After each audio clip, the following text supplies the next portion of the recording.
성도님들 혹시 별명 있으십니까? 우리가 어릴 때는 별명이 참 많습니다.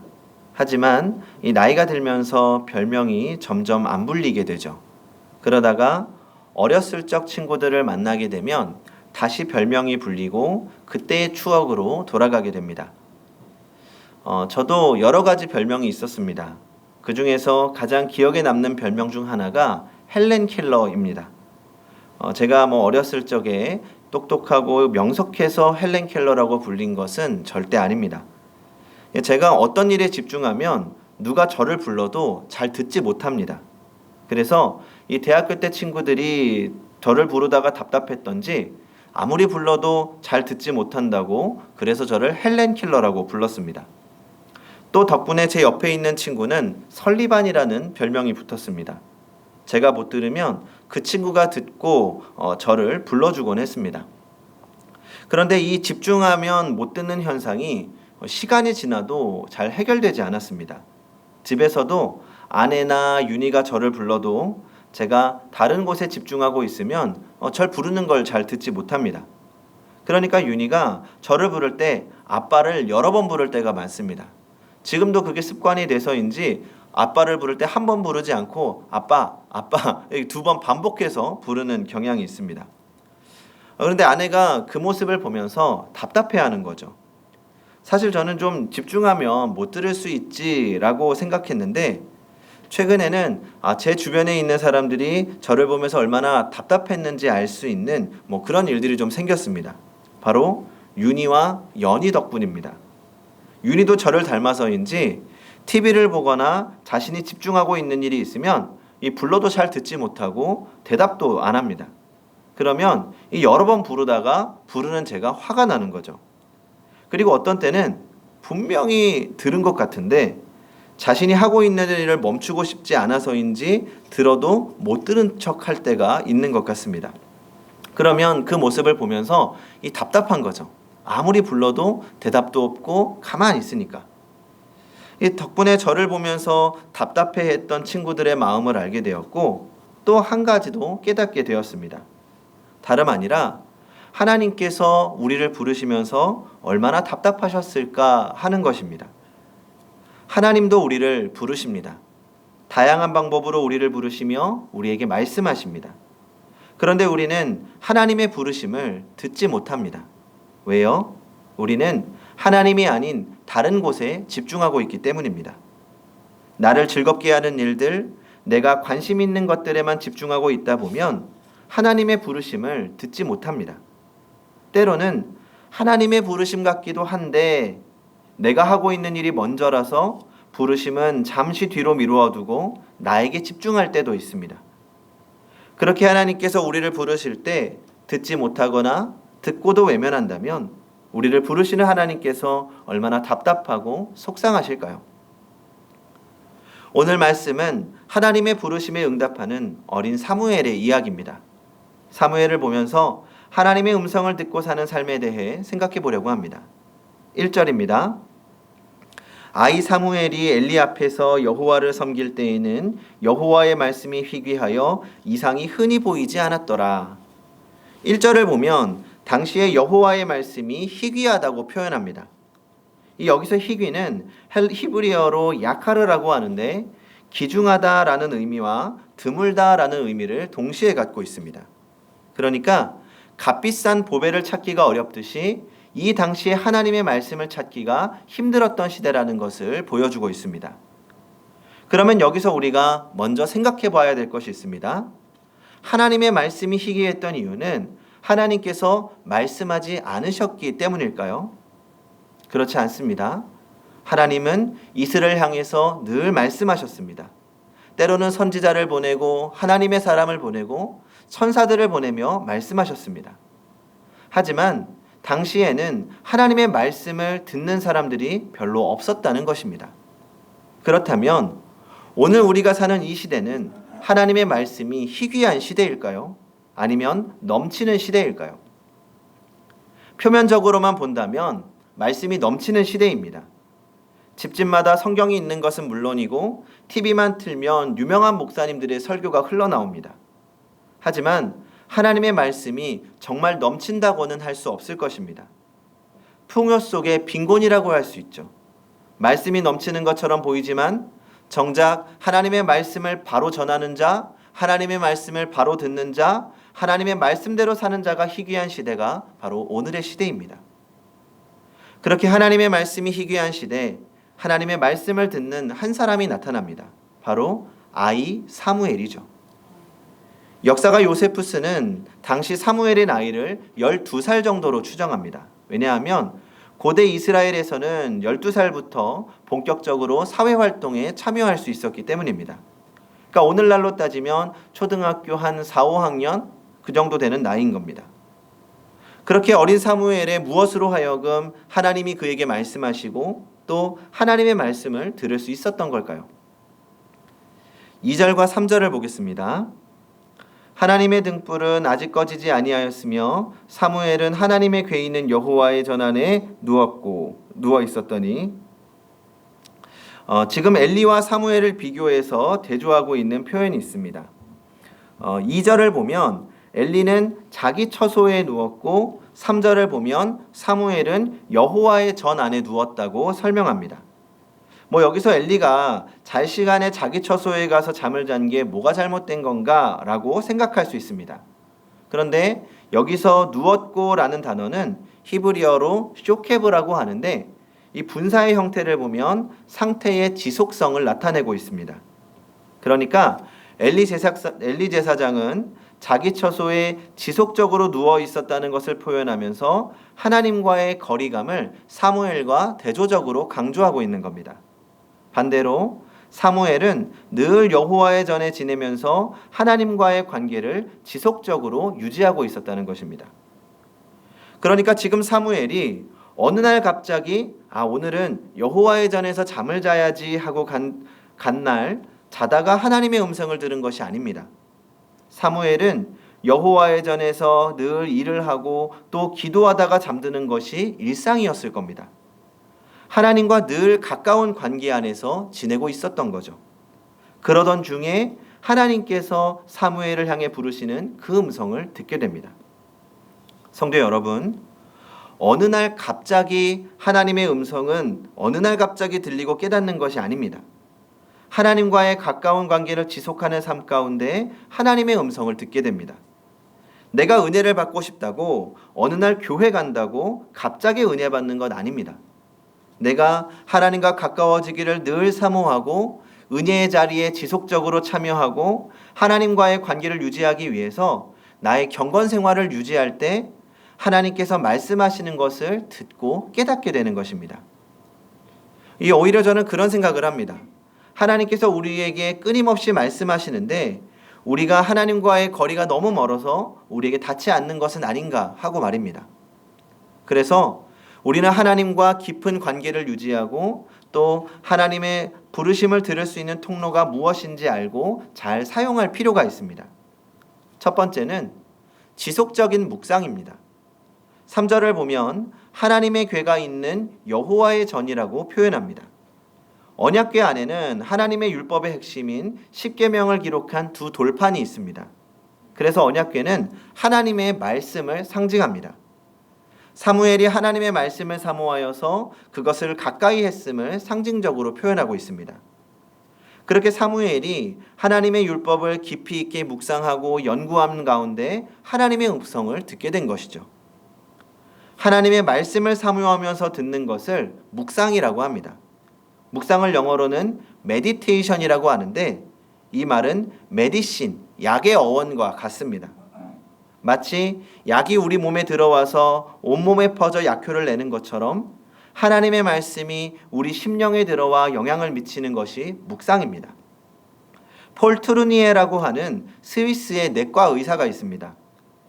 당시 기술적인 의학만 존재하던 시기에 의사와 환자가 인격적으로 만나야 한다는 인격의학을 주장했습니다. 이 폴 트루니에는 신학적인 부분에서도 뛰어난 통찰을 했습니다. 사람과 하나님과의 관계도 인격적으로 만나야 그 안에서 회복의 역사가 일어난다는 것입니다.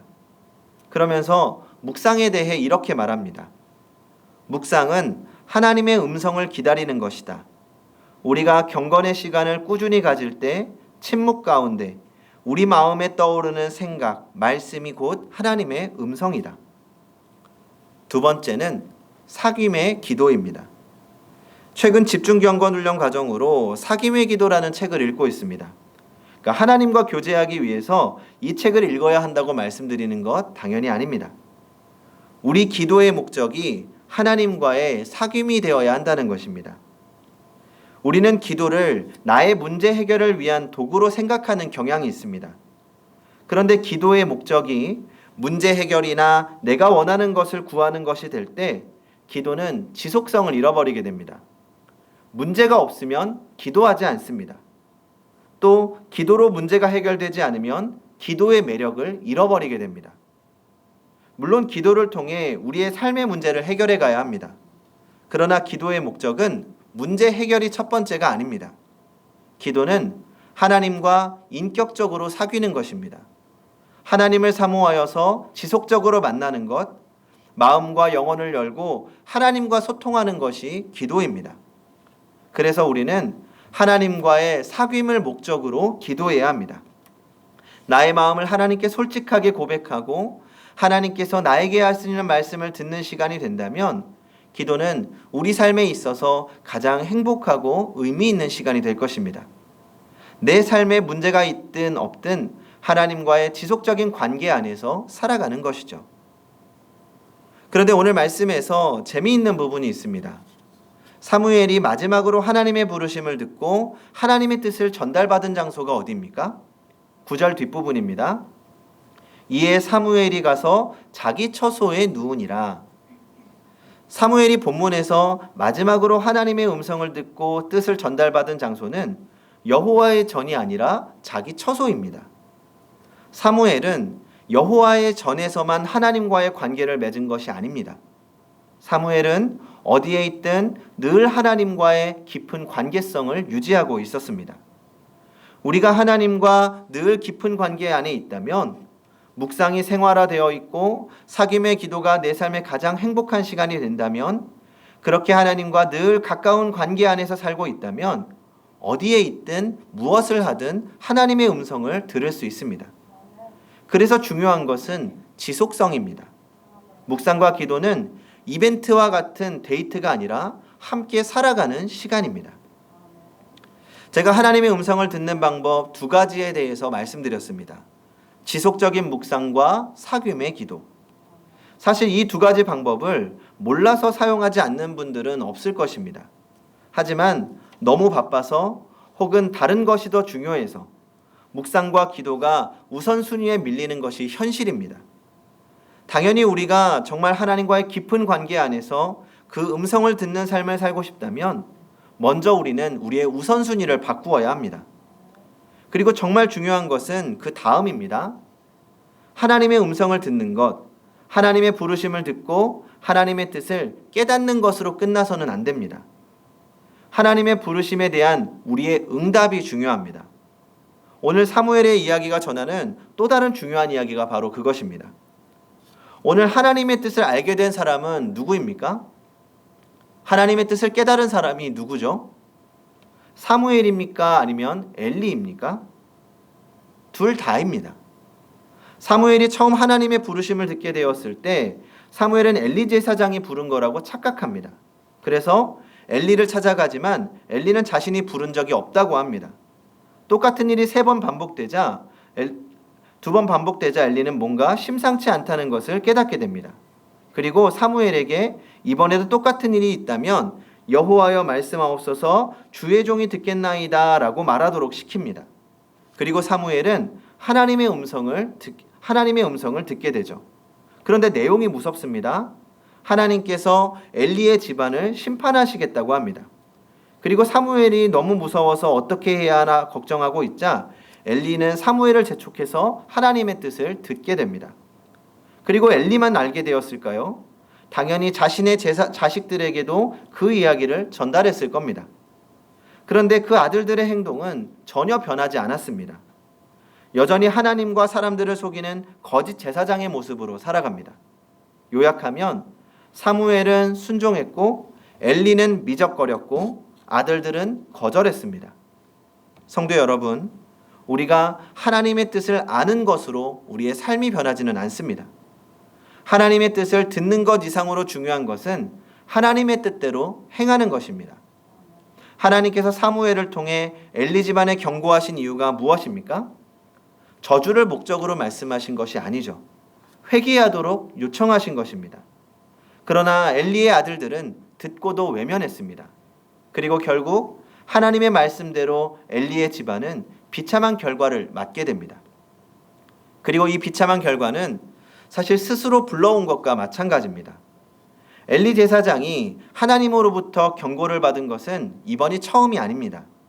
앞선 2장을 보면 하나님의 사람이 엘리에게 와서 집안에 비극이 일어날 것을 경고합니다. 그래서 3장 13절을 보면 그가 아는 죄악이라고 표현한 것입니다. 이미 한 번 들었습니다. 자신도 알고 있습니다. 하지만 변하지 않습니다. 적극적으로 임하지 않습니다. 엄밀히 말하면 듣고도 행하지 않았습니다. 엘리와 엘리의 아들들은 하나님의 뜻을 알았지만 돌이킬 수 없었던 것입니다. 우리는 하나님의 뜻을 알면서도 외면할 때가 있습니다. 어쩌면 우리 모두 정답을 알고 있죠. 그러나 정답대로 사는 사람은 그렇게 많지 않습니다. 어쩌면 여기에는 하나님을 향한 불신이 자리 잡고 있기 때문일지도 모릅니다. 하나님의 뜻대로, 하나님의 방법대로 살아가는 것이 정말 우리에게 복인지, 우리에게 유익한 것인지 신뢰하지 못하는 것입니다. 그러나 분명한 것은 하나님의 뜻대로 사는 사람, 하나님의 말씀대로 사는 사람은 하나님께서 사용하시고 하나님께서 책임지신다는 것입니다.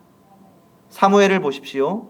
하나님께서 부르실 때 사무엘은 엘리 제사장이 시킨 대로 응답합니다. 말씀하옵소서 주의 종이 듣겠나이다. 단순하게 엘리 제사장이 시켰기 때문이 아닙니다. 사무엘은 준비되어 있었습니다. 하나님께서 말씀하신다면 그 말씀대로 살아갈 수 있는 준비가 되어 있었습니다. 자신에게 어떤 유익이 있는지, 손해가 있는지 판단하지 않습니다. 하나님이 말씀하셨기에 순종해 나갑니다. 그 말씀대로 살아갑니다. 결국 사사시대가 끝나고 새 시대를 열어가는 하나님의 도구로 쓰임받게 됩니다. 이 낙원교회 황인주 목사님이라고 계십니다. 이 목사님에게 한 10살 정도 된 딸이 있는데 어릴 때부터 매 순간 예수님께 묻고 순종하는 훈련을 시작했다고 합니다. 그러니까 쉽게 말하면 고민이 되는 일이 있을 때 기도하고 예수님이 주시는 마음에 순종하기로 하는 훈련입니다. 그러다 한 번은 5년 전쯤에 유치원에 입학하게 되었는데 좀처럼 부모님 곁에 떨어지지 않으려고 해서 애를 먹었다고 합니다. 얼마나 우는지 달래고 또 달래다가 아이에게 말했습니다. 야, 예수님께 좀 기도해보자. 예수님이 가라고 하시면 가고 가지 말라고 하시면 안 가도 좋아. 그랬더니 아이가 기도하더랍니다. 그리고 나서 아이가 대답하는 거죠. 아빠, 예수님이 오늘 유치원에 가지 말고 엄마 아빠 곁에 있으라고 하셨어요. 예수님이 그렇게 말씀하셨을 리는 없고 이 아이가 스스로 지어낸 거짓말일 확률이 농후했습니다. 그래서 이렇게 해도 되는 것인지 망설여졌지만 훈련이라는 차원에서 딸에게 말했습니다. 아빠는 주님의 말씀에 순종할 거야. 네가 주님의 마음이라고 했으니 아빠는 순종할 거야. 그리고 그날 유치원에 보내지 않았습니다. 그리고 나서 한 6개월 정도 지난 어느 날입니다.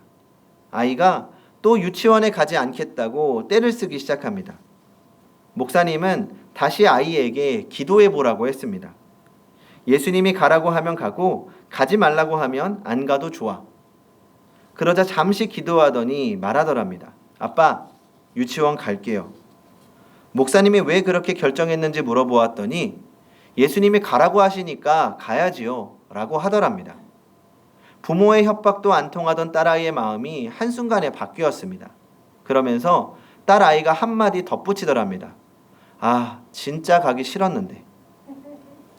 목사님의 딸아이가 기도하면서 하나님이 어떤 마음을 주셨는지는 저는 잘 알 수 없습니다.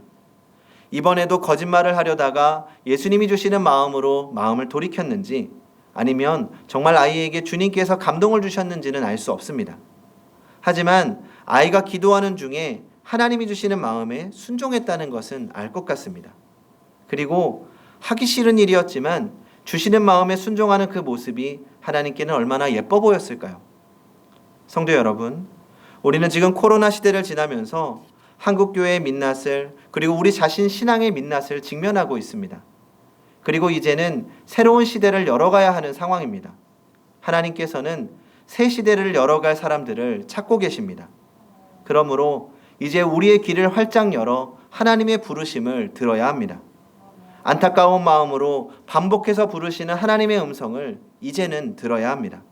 그리고 더 이상 망설이지 말고 부르신 그대로 즉시 응답하고 순종하여서 하나님의 새 시대를 열어가는 성도님들이 되시기 바랍니다.